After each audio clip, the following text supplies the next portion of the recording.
السلام عليكم ورحمة الله وبركاته. نحمده ونصلي على رسوله الكريم. أما بعد، فأعوذ بالله من الشيطان الرجيم. بسم الله الرحمن الرحيم. شهر رمضان الذي أنزل فيه القرآن هدى للناس وبينات من الهدى والفرقان. অর্থাৎ রমজান মাস এমন একটি মাস যে মাসে নাজিল করা হয়েছে মহাগ্রন্থ, ঐশী গ্রন্থ আল কোরআন, মানব জাতির হেদায়েতের জন্য। এই আয়াতে কারিমার মধ্যে রমজানের গুরুত্ব এবং তাৎপর্য সম্পর্কে আলোচনা করা হয়েছে। অর্থাৎ যদি জিজ্ঞেস করা হয় রমজান মাস এত দামি হলো কেন, তখন উত্তর বেরিয়ে আসবে যে রমজান মাস কোরআন নাজিল হয়েছে, এজন্য রমজান মাস আল্লাহ তাআলার কাছে 12 মাসের মধ্যে সবচাইতে দামি মাস। যেহেতু নুজুলে কোরআনের সাথে রমজানের সম্পর্ক রয়েছে, তাই রমজান মাসের এত ফজিলত। সুতরাং এর দ্বারা বোঝা যায় যে কোরআনের সাথে, যে ব্যক্তির সাথে, যার সাথে, যে স্থানের সাথে, যে নবীর সাথে, যে ফেরেশতার সাথে সম্পর্ক হবে, সে আল্লাহ তাআলার কাছে সবচাইতে বেশি দামি হয়ে যাবে। পবিত্র কোরআনুল কারীমের মধ্যে কোরআনুল কারীমের সাথে সম্পর্ক ফেরেশতাদের সরদার হযরত জিবরাইল আলাইহিস সালাম, তিনি 4 জন বিশিষ্ট ফেরেশতাদের মধ্যে এবং সমস্ত ফেরেশতাদের সরদার হিসেবে আল্লাহ সুবহানাহু ওয়া তাআলা তার মর্যাদা দান করেছেন, কেননা তার সম্পর্ক ছিল কোরআনের সাথে। এরপরে সমস্ত নবী রাসূলদের মধ্যে আল্লাহ তাআলা আখিরি জামানার নবী, বিশ্ব নবী জনাবে মুহাম্মদুর রাসূলুল্লাহ সাল্লাল্লাহু আলাইহি সাল্লামকে সমস্ত নবী রাসূলদের মধ্যে সবচাইতে বেশি মর্যাদা এবং মর্তবা দান করেছেন। কেন? নবী মুহাম্মদুর রাসূলুল্লাহ সাল্লাল্লাহু আলাইহি সাল্লামের সম্পর্ক হলো পবিত্র কোরআনুল কারীমের সাথে। ঠিক তেমনিভাবে যেই স্থানের সাথে, যেই শহরের সাথে কোরআনের সম্পর্ক, ওই শহরকেও কোরআন দামি করে দিয়েছে। পবিত্র কোরআনুল কারীম নাজিল হয়েছিল মক্কাতুল মুকাররমায়, মদিনাতুল মুনাওয়ারায়, যার কারণে মক্কা নাম নিতে হলে, মক্কা শহরের নাম নিতে হলে তার সাথে একটা শব্দ যোগ করতে হয়, মক্কাতুল মুকাররমা, মক্কা সম্মানিত শহর। ঠিক তেমনিভাবে মদিনাতুল মুনাওয়ারা, মদিনা শহরের নাম নিতে হলে তার সাথে মুনাওয়ারা শব্দ যোগ করতে হয়, যার অর্থ নূরের ছটায় আলোকিত। মদিনা শহর এমন একটি শহর যা কোরআনের সাথে সম্পর্ক হওয়ার কারণে তার নাম নিতেও মানুষ সম্মানের সাথে বলে মদিনাতুল মুনাওয়ারা।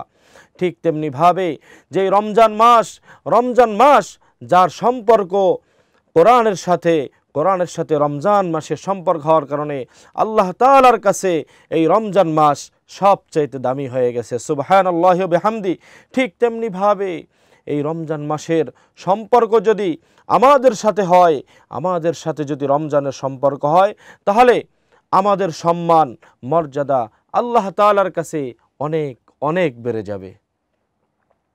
পবিত্র কোরআনুল কারীম যারা নাকি পড়বে, কোরআন অনুযায়ী আমল করবে এবং আল্লাহ তাআলার কোরআনের বিধি বিধান মেনে চলবে, কাল কিয়ামতের ময়দানে আল্লাহ তাআলার কাছে সবচাইতে তাদের উত্তম প্রতিদান এবং উত্তম মর্যাদা থাকবে।